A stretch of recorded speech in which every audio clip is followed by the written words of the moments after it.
Good morning. My name is Natalie Klebert. I am the General Manager for Marketing at the AFA. I'm very excited to introduce you to today's webinar in partnership with Arveo, and the webinar is titled All Your Retirement Living Questions Answered. In today's webinar, Rachel, Danielle and Marilyn will explore what Australia's ageing population means and what your clients should be considering as they prepare their retirement strategy. This includes areas such as the differences between aged care and retirement, and also cost implications, including pension impacts. Before we begin, I'd just like to cover off some webinar housekeeping. If we can move to the next slide, please. Wonderful, thank you. We have 1 hour of CPD available and we will send details within the next week. As a webinar attendee, you are on mute during the webinar. We do have time for your questions at the end of the presentation, so please use the Zoom Q&A function, not the chat function, as you can see below in the diagram, to ask your question. And we will answer all your questions at the end of the presentation, so we'll be monitoring those during the presentation as we hear from our presenters today. Marilyn, I'll hand over to you to introduce our participants and to start the webinar. And thank you very much for your time today to give this important information to our members. Thank you. Hi, my name's Marilyn. I'm a Group Sales Manager at Arveo and I'll be your MC for today's webinar. So this is Arveo's second webinar with the Association of Financial Advisors. We've previously been proud sponsors of your virtual conference in October last year. We received such an overwhelming response from that conference that we made the decision to host today's webinar and provide more information about Arveo and the retirement living and aged care categories. For those of you who might not know, Arveo is Australia's leading senior living provider. We've helped over 13,000 senior Australians find a home in one of our 94 communities and have over 30 years experience in delivering high quality retirement living and aged care services for senior Australians. Today, we want you to be able to walk away with a greater understanding of the retirement living category and be armed with the information you need to help your clients maintain their independent lifestyle into the future. To do so, I've brought in some category experts to give you real insight into retirement living and aged care and some of the key information you need to know. With me today is Rachel Lane, who has had over 20 years experience in the financial services sector and over 10 years experience in retirement and aged care. Rachel is currently the principal of Aged Care Gurus, where she oversees a national network of advisors dedicated to providing advice on retirement living and aged care. She also writes a regular column for Sydney Morning Herald, The Age and Brisbane Times newspapers, and has co-authored a number of retirement and aged care books with Noel Whittaker. Welcome, Rachel. Thank you. I also have Danielle Lim with me today. Danielle is a highly experienced lawyer and the principal of DSL Law. Danielle has built a reputation in providing expert retirement living advice to both operators and residents. She's a regular speaker at industry and resident events, has consulted and advised on retirement legislative changes, and is heavily involved with industry bodies, including sitting on the Property Council's Retirement Living Committee and UDIA's Senior Living Committee. Thanks for joining us, Danielle. Thanks, Marilyn. So in today's webinar, you'll discover the answers to some of the key questions that are asked about in our category. We hope we can give you some real insight that assists you in pointing your clients in the right direction when it comes to retirement living and aged care. So first off, I just wanted to cover off what is the value proposition of a retirement community? What do they actually offer? Danielle? Well, I think the value proposition varies for each individual resident. So for some people, it's just companionship. For others, it's security.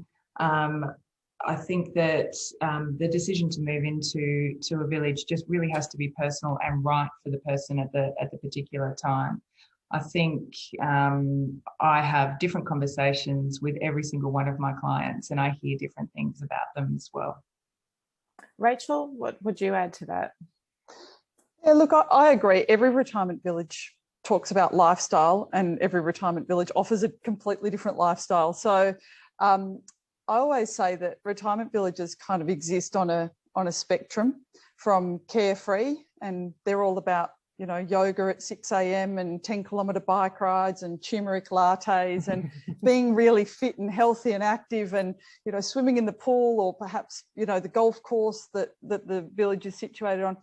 And they go right through to the other end, which is what I call care communities. And they're really purpose built to enable people to have that mixture of independent living with care and support for the things that they either don't want to do or they can't do for themselves anymore, and everything in between. So that's kind of the lifestyle aspect. But then, you know, for some people, it's simply about they can't maintain their current home, or as Danielle said, they don't feel safe, either because the home itself is literally trying to kill them because they're up ladders trying to get the leaves out of the gutter, or they don't feel safe in their neighbourhood because they don't feel like they know who their neighbours are. They don't have that kind of community connection. And for some people, it is about a preemptive strike, about not moving into residential aged care in the future. So there's, yeah, as Danielle said, the reasons for moving into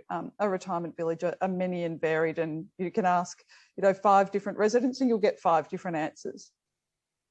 Yeah, I think it's one of the things that's highlighted for us is with all the challenges that we experienced as a nation, as a world in 2020, it was really interesting to see how retirement villages really came to be noticed for the inclusion and the social interaction we were still able to provide to our residents, and that safety net and security of keeping them nice and safe during the COVID pandemic.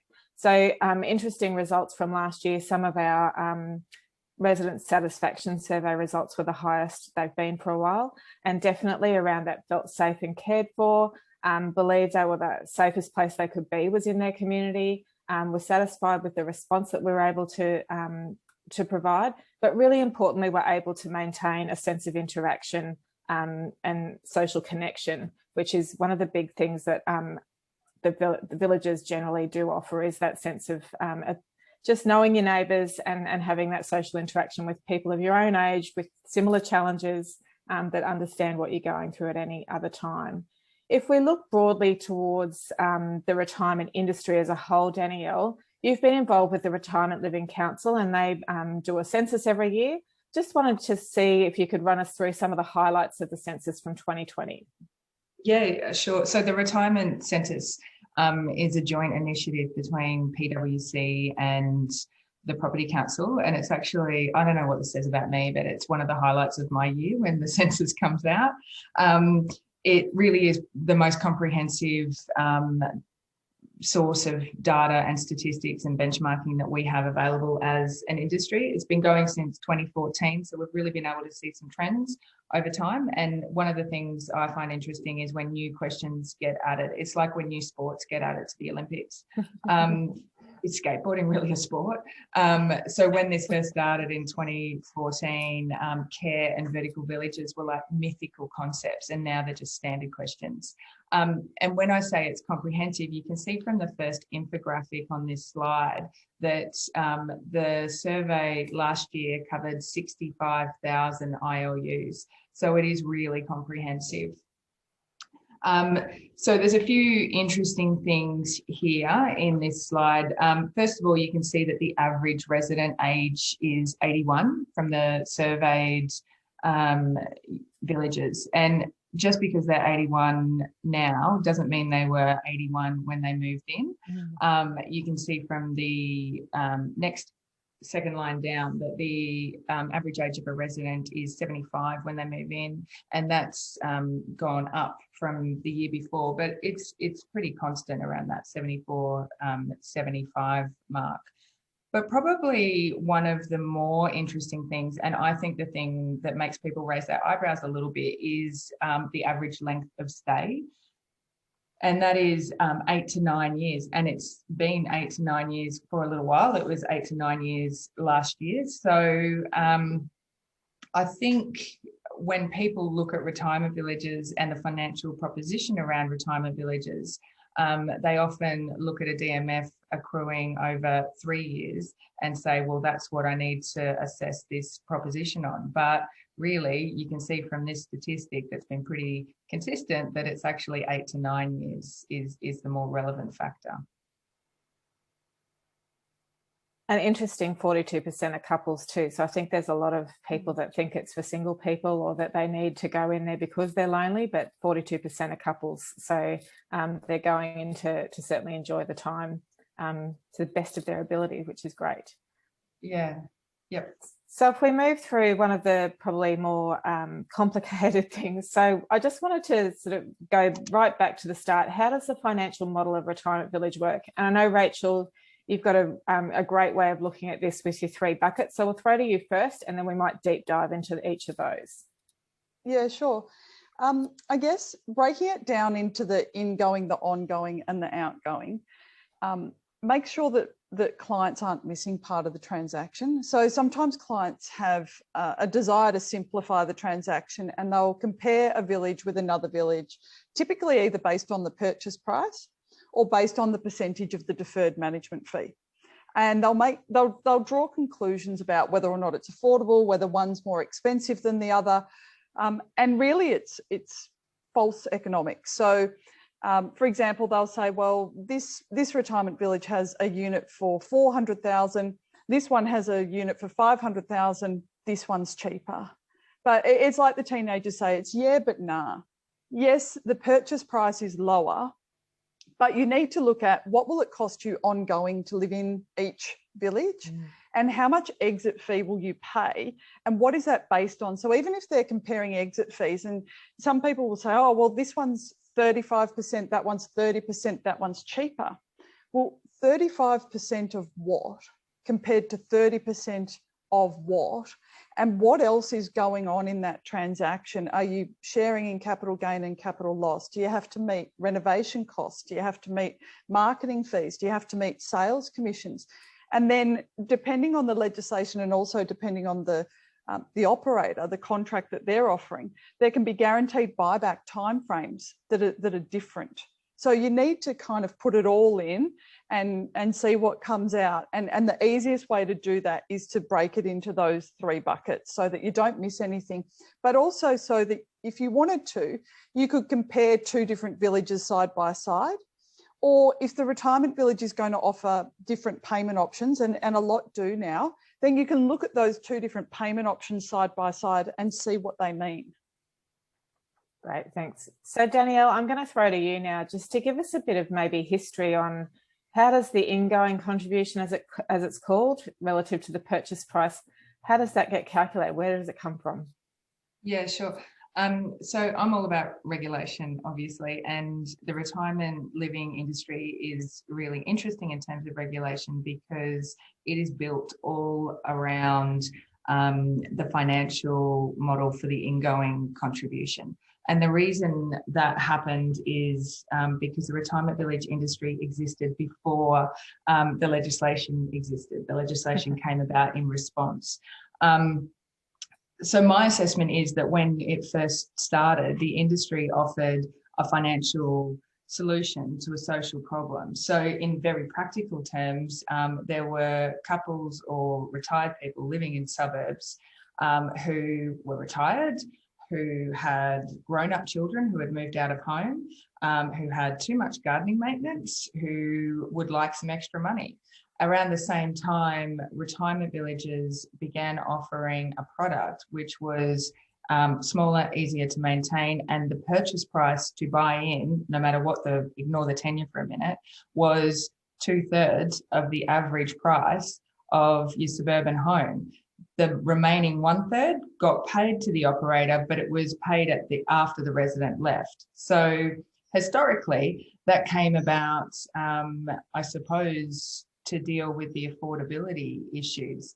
And if we look at, and that was a long time ago, and if you look at how that translates now, I completely acknowledge that there is massive divergence between ingoing contributions in different areas and also even exit fees in different villages.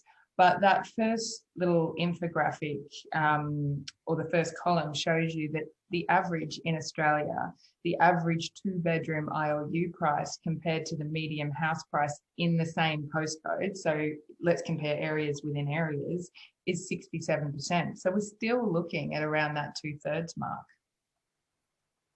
Yeah, I think that's something that doesn't get explained very often as to how that came to be. So if we move through to the ongoing costs in more detail and compare that to the costs of owning your own home, can you cover that off, Danielle? I suppose I can't compare the exact cost of owning the own home, but I do think it's incredibly important for current and proposed residents to understand both the fees that they're going to have to pay on an ongoing basis and how those fees might increase over time. So in terms of ongoing costs, it will depend on the individual village, but if we're going to generalize, there are basically 2 categories of fees that residents might pay. So they might pay what's called personal service charges or user pay, and the resident has complete control over whether to expend that money or not, and they can decide normally within a 28-day notice period of whether they're going to cancel those services or not.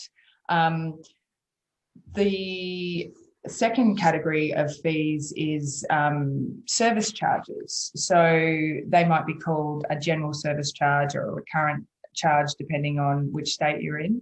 And they're really about the running costs of the village. There's a couple of things to note about those.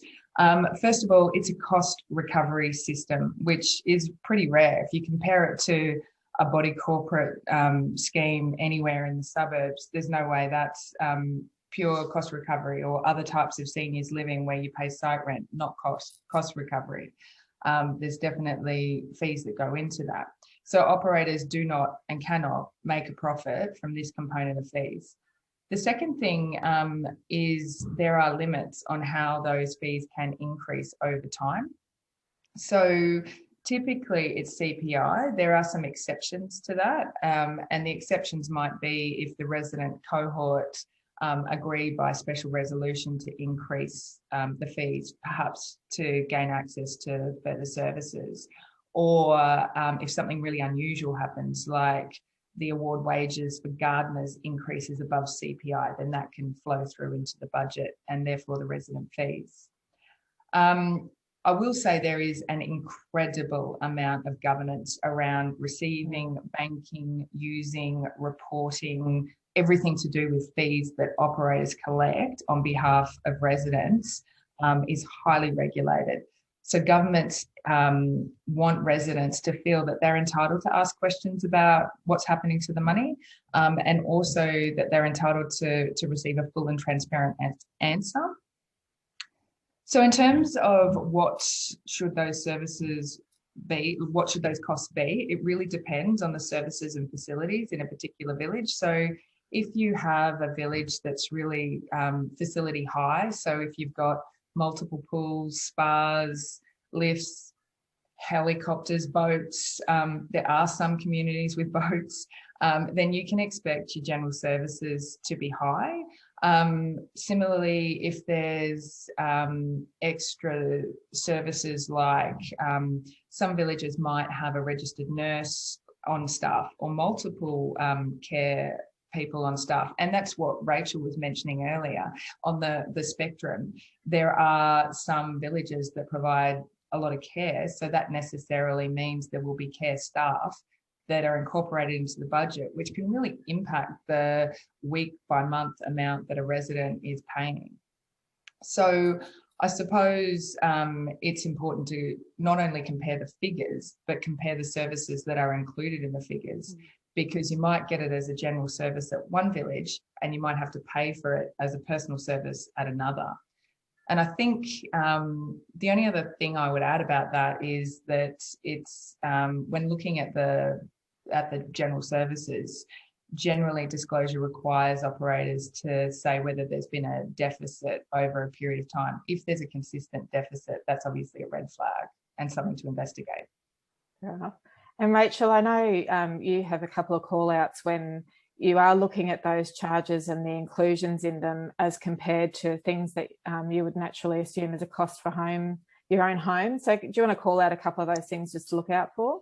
Yeah, I think Danielle's touched on a few. I think Danielle's spot on when she says you've got to look at what's included, because, for example, it's not uncommon that a retirement village might have a higher general service charge, but that actually includes all sorts of expenses that you would normally expect to pay out of your own pocket. So it might include your water, your electricity, your gas.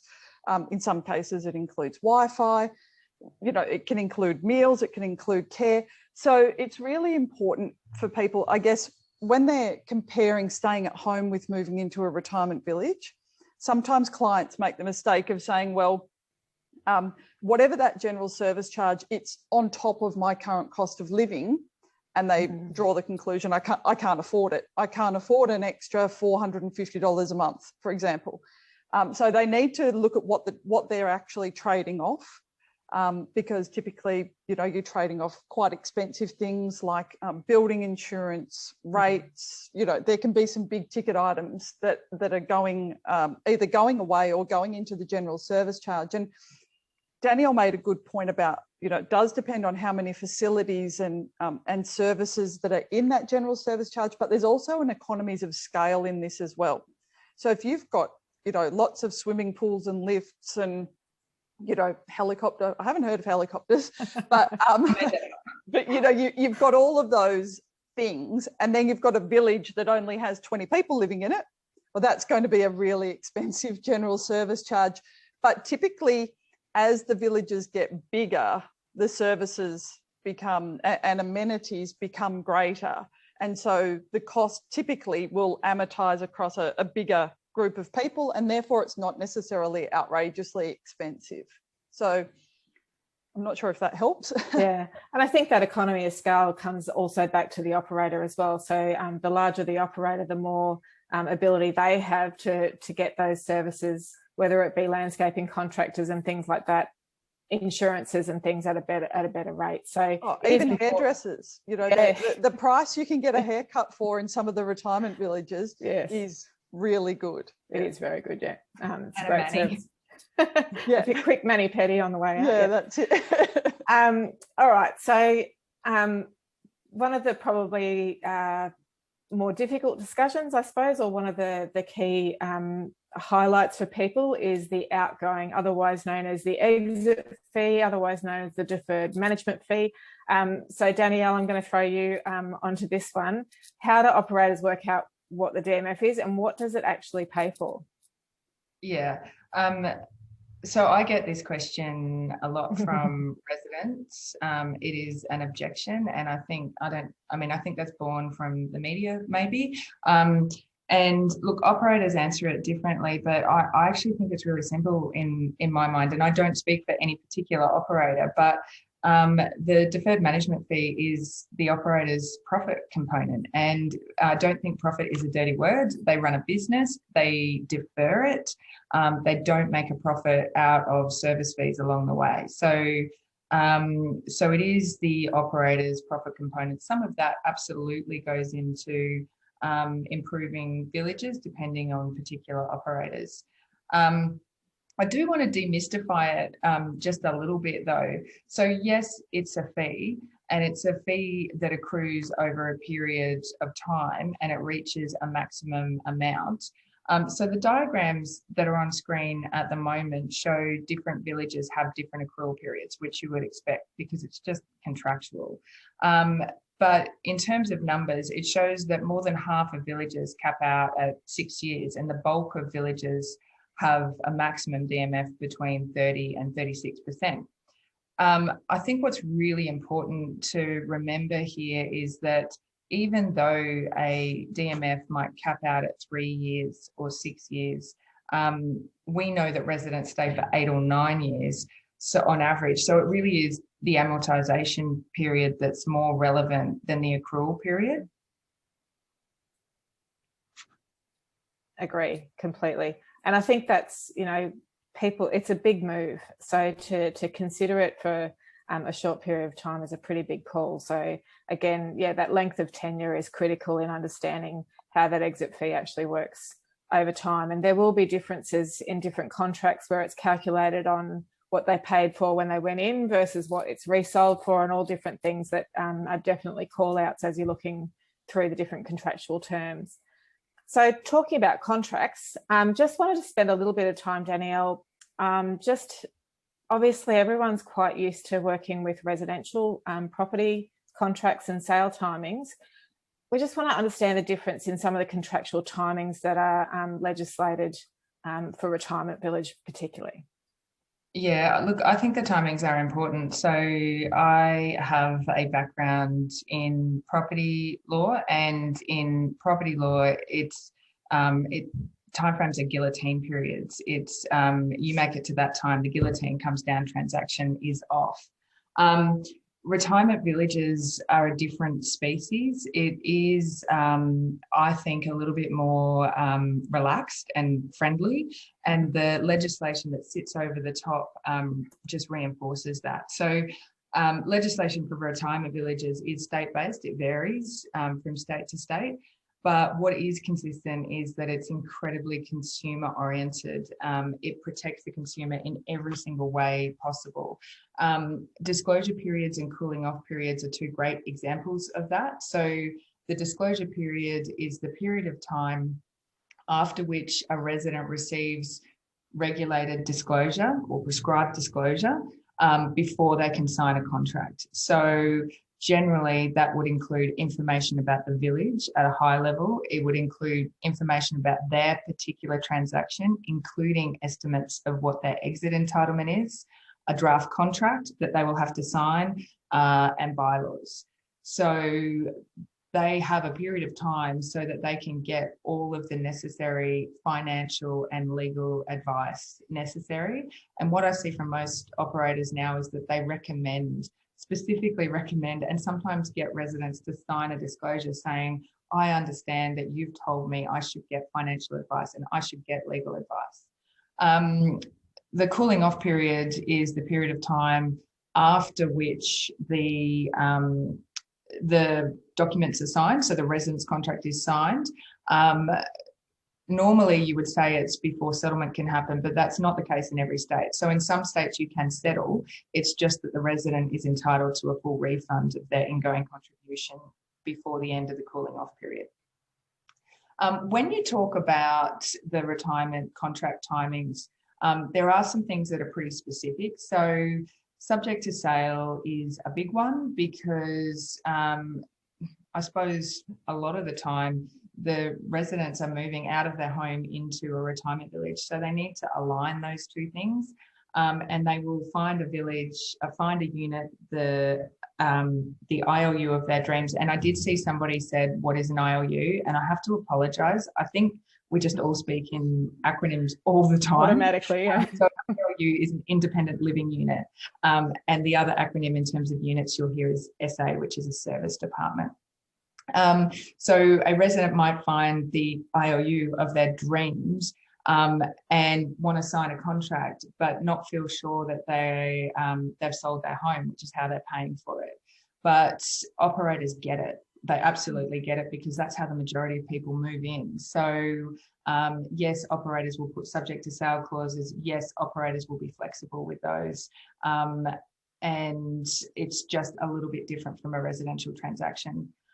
Early occupancy is something that can definitely be asked for as well. So sometimes residents have lived in their residential suburban home for the last 30, 40, 50, 60 years. And there's a whole lot of stuff there and there is no way that home's going to sell while those people live there. So sometimes they need to move out a little bit earlier. Operators are mainly open to have that conversation. And that might mean early occupancy. And generally, if that is allowed, then fees will start to accrue. Sometimes operators will say no, and it's beyond their control because if they allow somebody to move into a unit that's actually being resold, it will trigger a repayment obligation, which is not good all round. New developments is an interesting thing to be aware of for residents because operators cannot control the time frame that builders take to build a new development. No matter what a builder says, it will be late, it will be early, it will be whatever it will be. And sometimes that's dependent on weather. So there is a period of time where a resident will likely have to factor in some rental or other expenses before they move in. And it's difficult to manage, but the advisors around them can help do that as best as possible. Yeah, thanks. And I think it's really important to note that, the questions can be asked. So any of those sort of circumstances that your customary client might be facing, whether it be nervousness about the sale of the property or anything, there's ways and means of us making it work for them. So most operators, we deal with this every day. We know that there's some stresses involved, and we know that most of them are coming from a very large family home. And downsizing into your standard sort of 2-bed independent living unit. It's a big change. So we do try to help them as much as we can through that process and make it as easy as possible. And certainly don't request that they're moving on settlement day as the truck pulls up with the new buyer into their house and the truck leaves off and the keys are handed over all in the same time. So there's plenty of work being done in between to make it as easy as possible for them. And the question just needs to be asked. So again, if you're dealing with a client that's really worried about those sort of scenarios, it's important to understand that we have ways and means of helping them through that. So we're going to move on to probably some more specific kind of case study things. But I just wanted to, Rachel, if you can sort of highlight some of the key things that you would say if a client comes to you and says, I'm considering this move. What are the positives and probably call outs that you would advise a client to look out for as they start their discussions? Okay, well, the first thing they have to do is forget what they've always known about property transactions, which is that you choose a retirement village based on location, location, location. Mm-hmm. You absolutely don't do that. You don't choose a retirement village based on the fact that it's the closest one to your current home, or it's the closest one to your kids or your grandkids, or the closest one to the shops, or whatever, medical services, whatever it might be. It's really important that clients do their homework. A lot of people discount going to, retirement villages have always got something going on, whether it's high tea events, whether it's bowling days, barbecues, boat trips, whatever it might be. And I would always really encourage your clients to get involved in those things before they move to the village. My hot tip there would be go to the happy hour. That's where you get the good oil, because a lot of the existing residents will be at the happy hour, and you can ask them information about what activities, do most people participate in, what's kind of the vibe of the community. And I know that sounds a little bit hippie, but I've never met someone who moved into a retirement village and said, look, I don't really like it. I don't really have a great sense of community. I don't really use the amenities. I don't, share common interests with the other residents who live here. But I've got a cracking contract and I got a great price, so I'm happy. It just doesn't work like that. So it's really about what are they going to get, and the biggest thing they're going to get is that lifestyle. So they need to look at not just the contract through the lens of what are they going to pay, but also their rights and responsibilities, which will vary. But they do need to do that research. Grab a copy of the social calendar and tick off the things that you think you might be interested in attending. Compare one village with another. If the retirement village have got different contract options, make sure you crunch the number on the different contracts, because they can have really significant implications from the point of view of how much money would be left at the end of the day if the client needed to move into residential aged care in the future, but also from the point of view of how much pension they're going to get along the way, and even whether or not they might be eligible for rent assistance.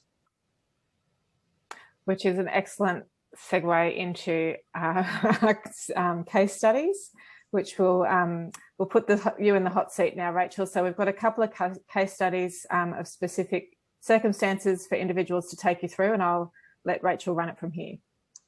Yeah, sure. I thought I would go through just 2 case studies, but just to have a look at how the numbers, you know, kind of, they kind of feed into each other, but they also can be quite different depending on what the client does.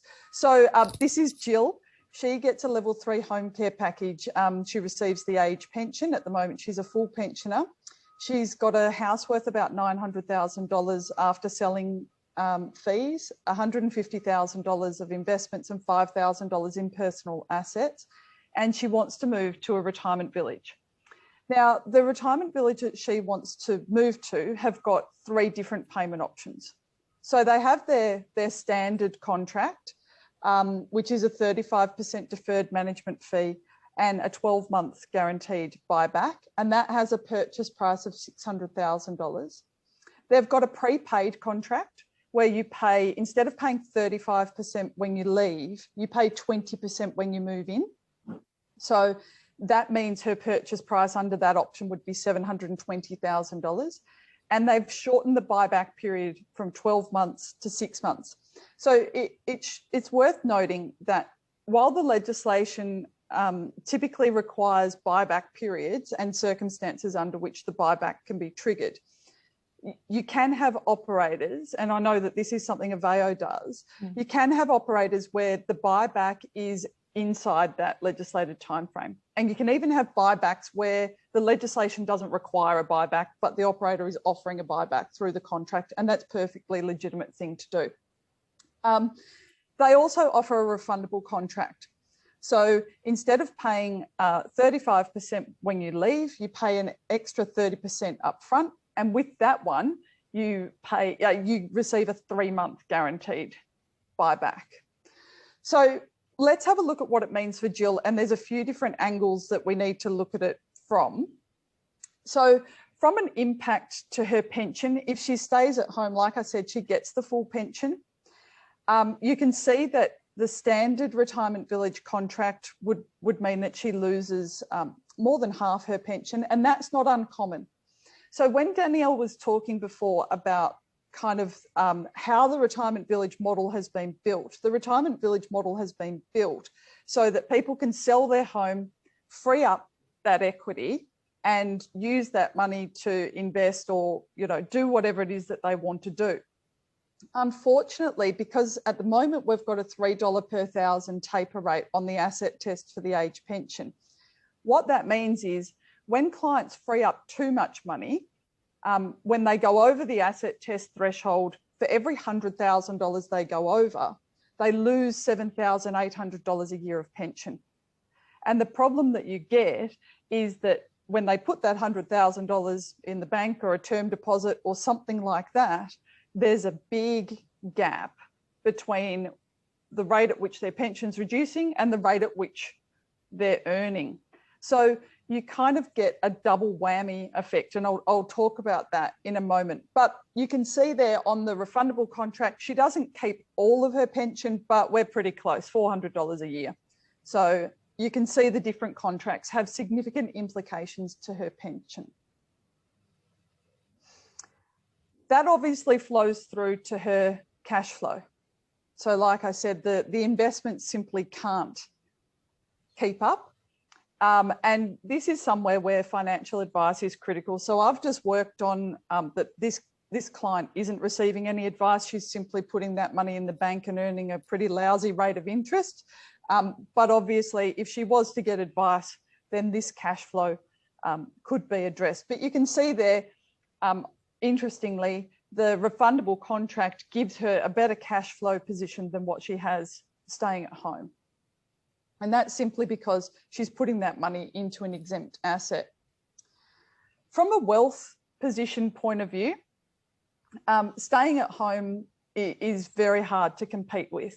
But you can see with the standard DMF model, which is that blue line that's dropping off, that's a combination of things. It's not just the deferred management fee that's doing it. You almost get like a compounding effect. So you've got this situation where she's paying a deferred management fee at the end of 35%, but then you've got this loss of pension of, you know, roughly $15,000 along the way. It's being compensated for a little bit through the interest in the bank, but that is also pushing down her assets. So what you get is what I often refer to as a double DMF. So you have a DMF that pulls down the asset value that you're going to receive in the future of your retirement village unit. And then you have essentially the need to eat your own capital to plug your cash flow gap on the other side, which pulls down the value of your assets outside the retirement village. If you wanted to reduce your assets very quickly over time, that would be a really great way to do it. And that's one of the reasons why the prepaid deferred management fee and the refundable contracts are becoming very popular.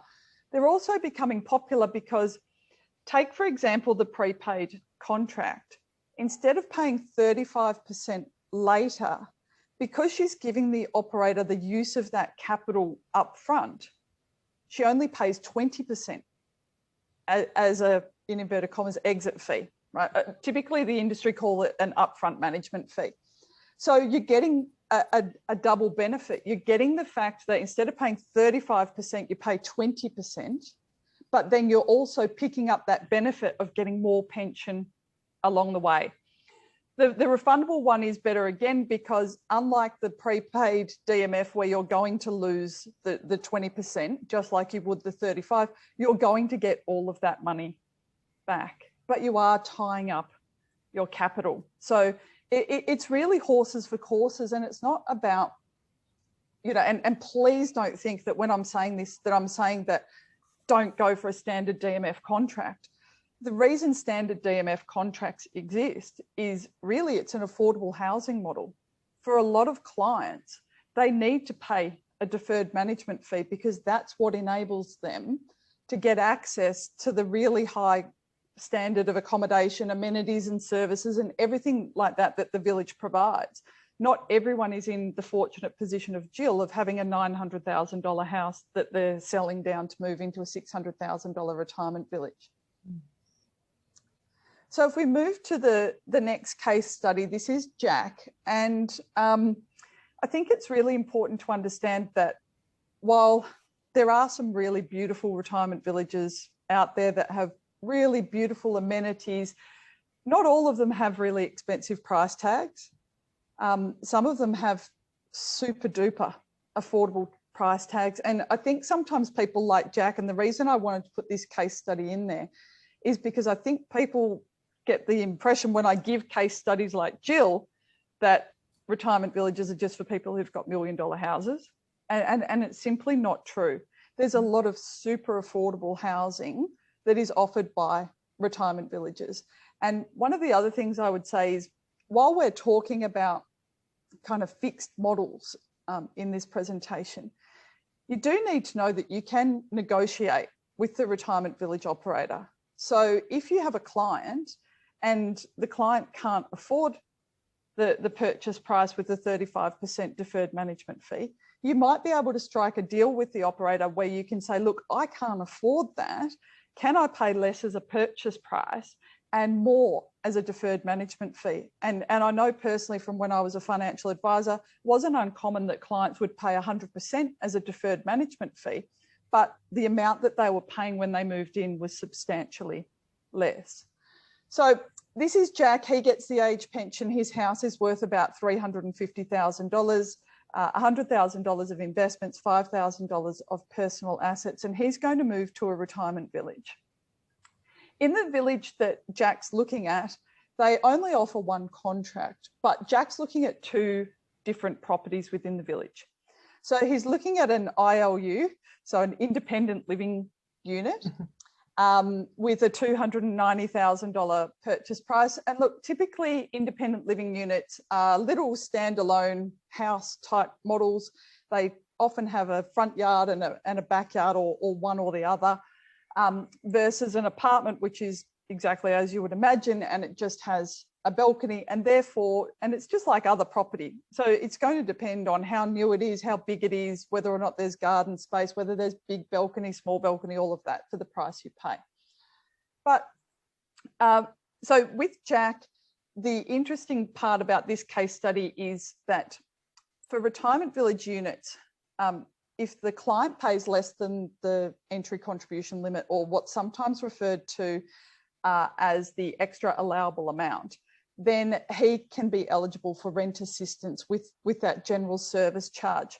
So from Jack's point of view, you can see here, if he stays at home or moves into the ILU, his pension will be the same, it'll be the full pension, but you can see that if he chooses the apartment, his pension entitlement will go up, and that simply is rent assistance that's kicking in that $3,000 odd a year. It's about $139 a fortnight at the moment, going up on the 20th of March.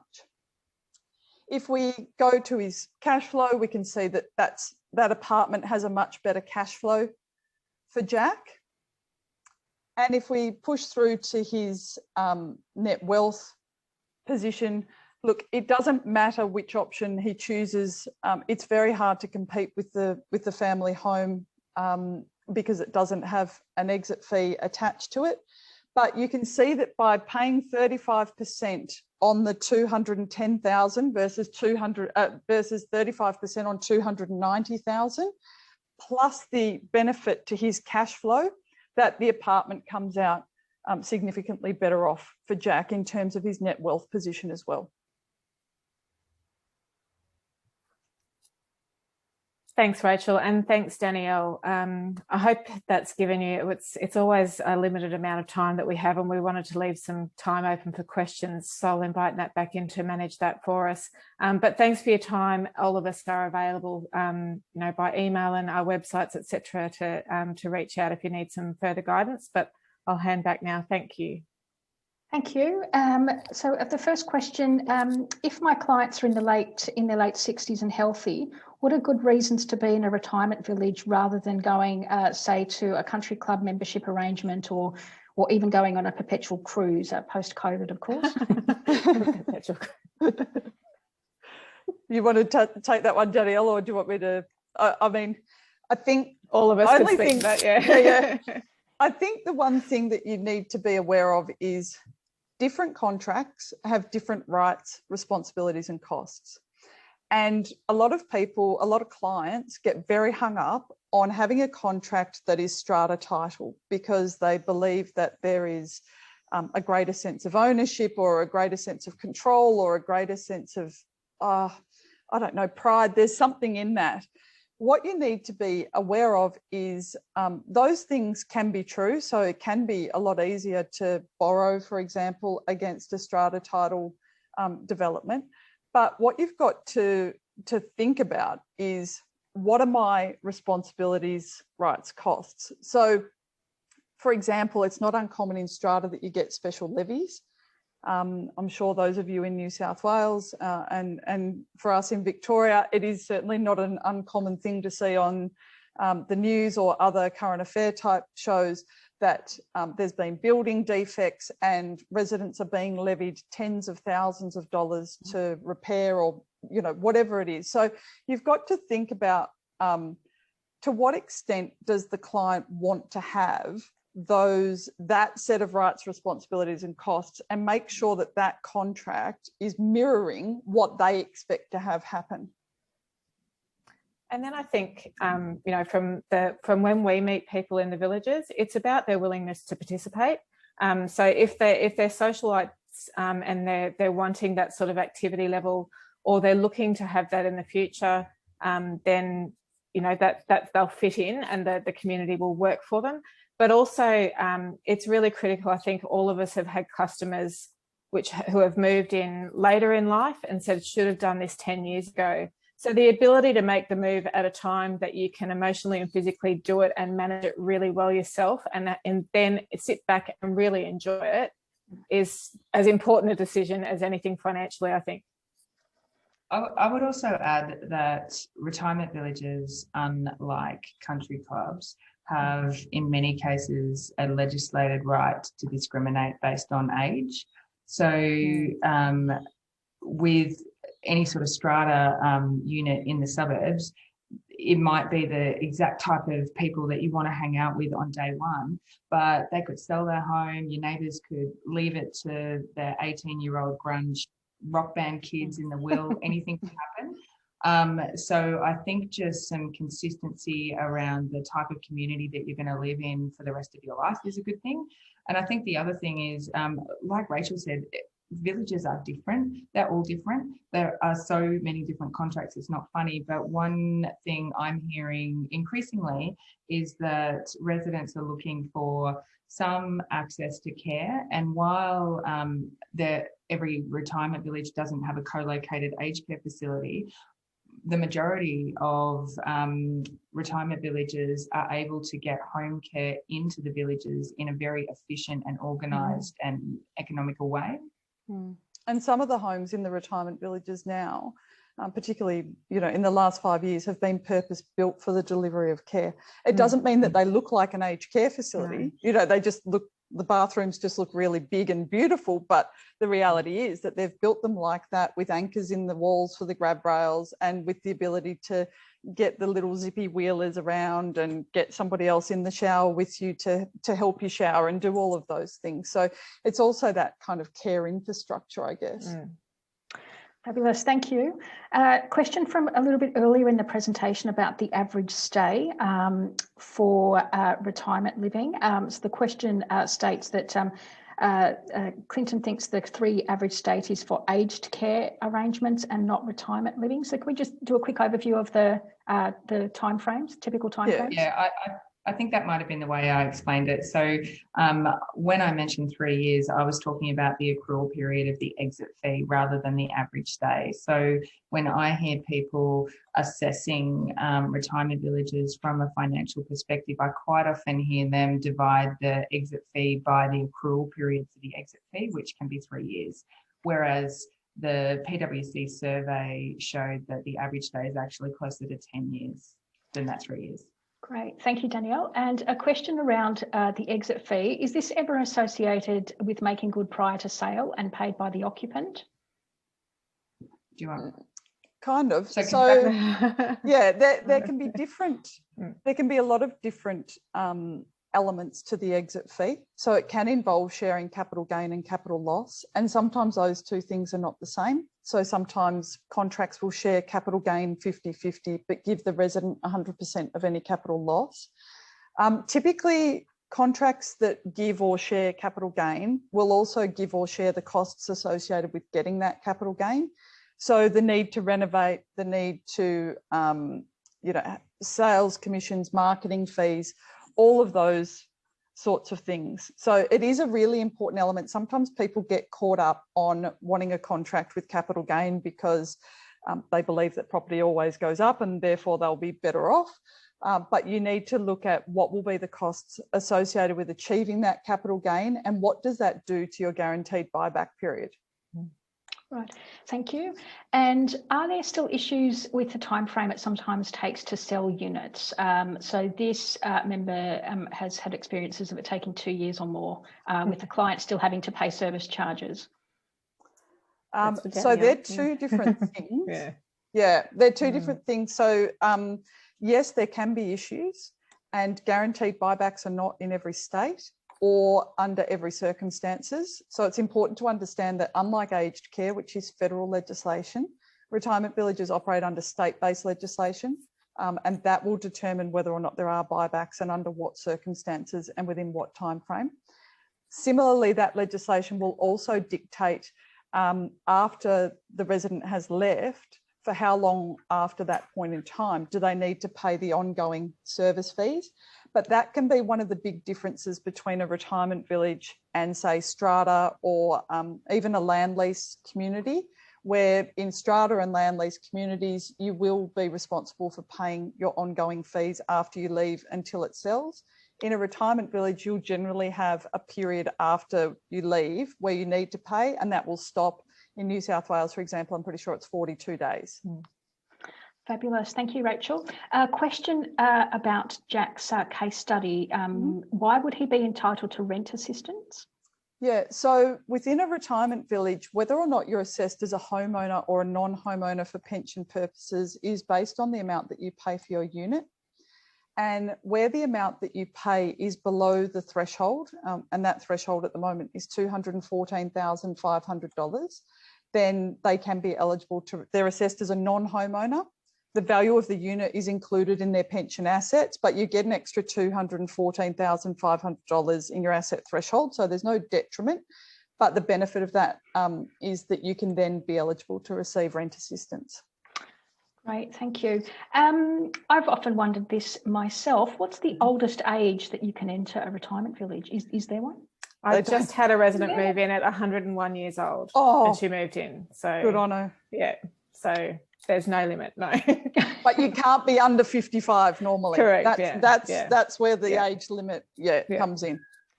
Okay, and there's a couple of questions here around, recommending what retirement villages are known for being good value for money, so affordable, and also where to find information or access to sort of compare living arrangements. Do you have some recommendations there? Ooh, I think the only way to know what a village offers is to really physically attend the site, because they are, in my territory, I've got everything from the shiny new vertical living space at Aveo Newstead right above Gasworks Plaza through to 34 hectares of beautiful bushland and gardens at Durack with 520 odd independent living units spread out. So it's really about knowing one of the things, and they are boring government forms, I will say, but one of the things that Queensland did bring in was a document called the Village Comparison Document, which is a really actually good guide to go page by page. Every operator and village has to present the information in the same way. So you can go what facilities are there, what costs are involved, how long has the village been in place, how many units are on the market, all sorts of things. And they should be on most websites.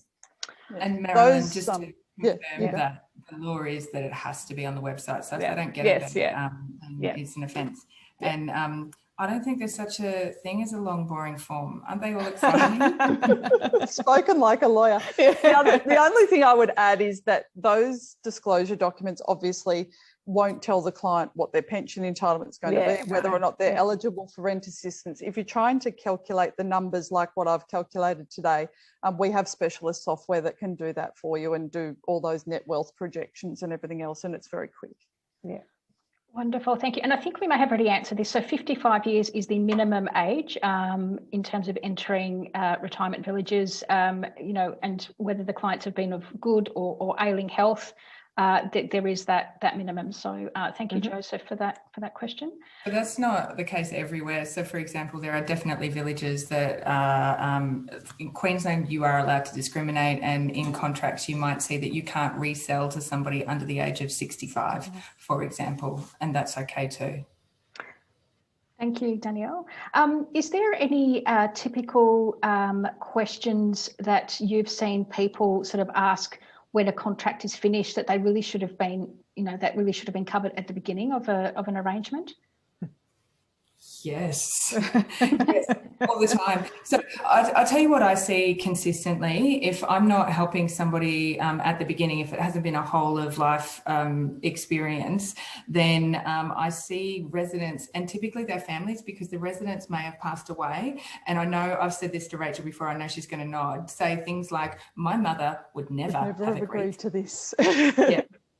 So I think that, and I quickly, it's all around the money. It's absolutely all around the money. And it could be as big as, the exit fee, how the exit fee is calculated, or it can be a $500 air conditioning service. It's just the fact that trust can get eroded, and it's not just trust with the operator, it's trust with the advisors as well. They will hold anyone and everyone responsible. So it's important to give holistic advice around those financial aspects of moving in, living in, and leaving the village.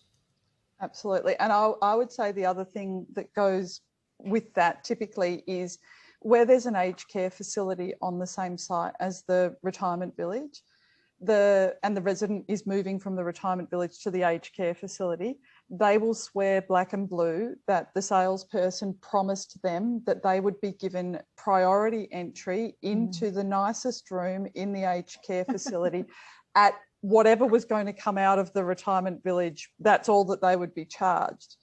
And that can be very difficult because the contract often doesn't say anything like that. And they often have a misconception that somehow because the retirement village and the aged care facility are operated by the same operator, that they're financially linked. But, you know, they're like East and West Germany. You know, they're two distinct countries. They're operated by completely separate legislation. People should not be looking at a retirement village with an aged care facility and jumping to those kinds of conclusions, because as a general rule, that just isn't how it works. And it really isn't how it can work for the most part, because the aged care facility have to manage their ratios to manage how much funding they get from the government. So they just can't be in a position where they can accept someone of any description on any day of the week, any day of the year. Fabulous. Thank you, Rachel. Now, we do have a question around who can our members contact within Aveo to chat about residences and financial models. And I'll answer that one. So we will be sending an email to all of the registrants for today's webinar with some details there. We are at time, ladies. It has been wonderful listening to you today. Thank you very much, Marilyn, Rachel and Danielle. You've covered a lot of detail for us today with regards to all of those options, and I'm sure our members have found this extremely useful. I'd also like to thank all of our members who have taken the time to register and to also attend today. We do have a recording of this webinar, and we will be placing that onto our AFA website, afa.asn.au. You'll also receive your CPD certificate shortly for watching this webinar. Thank you again, and thank you everyone. Have a lovely afternoon. Thank you. Thanks for having us.